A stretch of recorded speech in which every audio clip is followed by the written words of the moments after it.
আসসালামু আলাইকুম প্রিয় চাকরি প্রত্যাশী ভাই বোন, আশা করি ভালো আছেন, সুস্থ আছেন। তো জববি চ্যানেলের পক্ষ থেকে সকলকে স্বাগত জানিয়ে আজকের ভিডিও শুরু করতে যাচ্ছি। আজকের ভিডিওতে কথা বলবো মূলত গ্রামীণ ব্যাংকের নিয়োগ বিজ্ঞপ্তি নিয়ে। আপনারা স্ক্রিনে দেখতে পাচ্ছেন গ্রামীণ ব্যাংকের নতুন সার্কুলার সদ্য নিয়োগ বিজ্ঞপ্তি প্রকাশ করেছে গ্রামীণ ব্যাংক।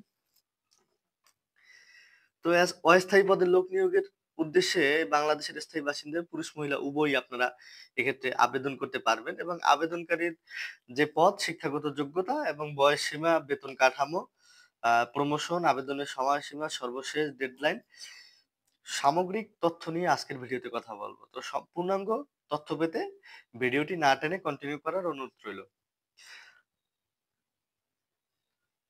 প্রথম যে পদটা দেখতে পাচ্ছেন এটা হচ্ছে শিক্ষানবিশ অফিসার। শিক্ষানবিশ অফিস অফিসার যার গ্রেড হচ্ছে নবম গ্রেড। কোন শিক্ষাগত যোগ্যতা হিসেবে চাওয়া হচ্ছে আপনার 4 বছরের যে স্নাতক বা 3 বছরের স্নাতকোত্তর ডিগ্রি থাকতে হবে। এক্ষেত্রে ডিগ্রিগুলো আপনারা আবেদন করতে পারবেন। সকল পর্যায়ে পরীক্ষার সময় ন্যূনতম ২য় বিভাগ শ্রেণী, মানে কোন পর্যায়ে ৩য় বিভাগ যাদের আছেন তাদের আবেদন গ্রহণযোগ্য হবে না। সেক্ষেত্রে আপনার ন্যূনতম জিপিএ প্রথম বিভাগ ধরা হয় 3.50 কে এবং দ্বিতীয় বিভাগ ধরা হয় 3 পয়েন্ট আউট অফ 5। 3.75 বা তদুর্ধ্ব স্কেলে ধরা হয় 3, 2.81 বা 3.7 এর কম ধরা হয় 2.5 এবং তদুর্ধ্ব কিন্তু 3 এর কম। এগুলো প্রথম ও দ্বিতীয় শ্রেণীর যে গ্রেড স্কেল বিভাজন আছে, এগুলো দেখে যাদের আবেদন করার যোগ্যতা আছে তারা এপ্লাইটি করে নেবেন। তো বয়সসীমা হচ্ছে আপনার এই যে 8/11/2024 তারিখ থেকে, সরি 8/12/2024 তারিখ থেকে আবেদনকারীর বয়স সর্বোচ্চ 32 বছর হতে হবে। এখন আপনারা যেহেতু প্রজ্ঞাপন হয়ে গেছে, বয়স বৃদ্ধির যে প্রজ্ঞাপনটা জারি হয়েছে, এখন যত সার্কুলার আছে সব সার্কুলার গুলো আপনার 32 বছর এজ লিমিট থাকবে। এবং আশা করা যায় 2024 সালের জুনের পর থেকে বা এর মার্চের পর থেকে যত অ্যাপ্লাই বা সার্কুলার গুলো গিয়েছে এগুলো আবার পুনঃ সার্কুলার হবে, যেহেতু প্রজ্ঞাপন জারির মাধ্যমে বয়সটা বেড়েছে। যার বেতন স্কেল 2015 সাল, এই যে 2015 সালের বেতন কাঠামো নিয়ম অনুযায়ী দেখেন আপনি গ্রেড নবমের 22,000 টাকা থেকে শুরু। এর পরবর্তীতে আপনার যে শিক্ষানবিশ কেন্দ্র ব্যবস্থাপক, ফিল্ড অফিসার নামে আমরা যেটা জানি, এটা এইচএসসি বা সমমান পাশ হলেই হবে। এসএসসি বা সমমান এবং এইচএসসি বা সমমান পরীক্ষার প্রতিটি ন্যূনতম জিপিএ 3 প্রাপ্ত হলেই হবে।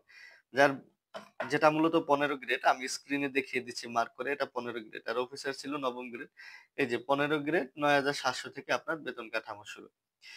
এবং আবেদনের ফি হচ্ছে 200 টাকা, যেটা অফেরতযোগ্য। আবেদনের ফি আমি মার্ক করে দিচ্ছি। আবেদনের ফি 200 টাকা।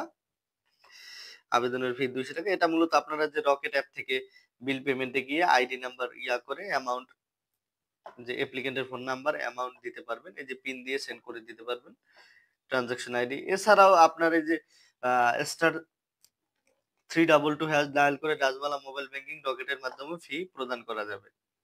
এবং আপনার ফি পরিশোধিত হলে বা তারা কাউন্ট করলে আপনি অবশ্যই একটা ফেরত এসএমএস পাবেন, নিশ্চিতকারী এসএমএস পাবেন। আবেদনের পদ্ধতি মূলত 8/12/24 তারিখ 11টা 59 এর মধ্যে এই যে রিক্রুটমেন্ট পেজ, গ্রামীণ ব্যাংকের যে পেজটা দেয়া আছে এপ্লাই এর, এই পেজটা থেকে আপনারা আবেদন করতে পারবেন। এই যে আমি স্ক্রিনে মার্ক করে দিচ্ছি, ভালোভাবে খেয়াল করবেন। তারপর অনলাইন অ্যাপ্লিকেশন ফর্ম অনুযায়ী আপনারা পূরণ করে দিবেন যথাযথভাবে।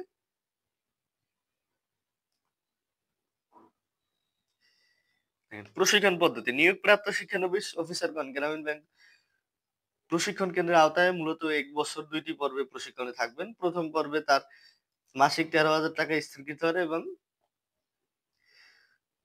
প্রথম পর্বের প্রশিক্ষণ সফলভাবে সমাপ্তকারীদের দ্বিতীয় পর্বে 15,000 টাকা প্রদান করা হবে এবং উক্ত পরীক্ষায় সফল উত্তীর্ণকারীদের গ্রামীণ ব্যাংকের বেতন স্কেল 2015 এর নবম গ্রেড 22,000 বেতন স্কেলে সিনিয়র অফিসার পদে আপনারা নিয়োগ পাবেন। তাছাড়া গ্রামীণ ব্যাংকের প্রচলিত নিয়ম, অন্যান্য নিয়ম অনুযায়ী আর্থিক অন্যান্য সুযোগ সুবিধা প্রাপ্য হবেন। যারা মূলত প্রশিক্ষণে অকৃতকার্য হবেন শিক্ষানবিশ তাদেরকে শিক্ষানবিশ অফিসার পদে চাকরি থেকে অব্যাহতি দেওয়া হবে। এবং যারা কেন্দ্র ব্যবস্থাপক আছেন তাদের 1 বছরের 2টি পর্বে প্রশিক্ষণ হবে। প্রথম পর্বে আপনারা 9,000 টাকা মাসিক হারে পাবেন এবং পরবর্তী পর্বে 10,000 টাকা মাসিক হারে পাবেন। এবং এরপরে প্রশিক্ষণ চলাকালীন পরবর্তী সময়ে আপনারা যারা উত্তীর্ণ হবেন, উত্তীর্ণ ক্যান্ডিডেটরা আপনারা এই যে 15তম গ্রেড হিসেবে 9,700 করে বেতন পাবেন। এছাড়া অন্যান্য ভাতা বা সুবিধা তো থাকবেই।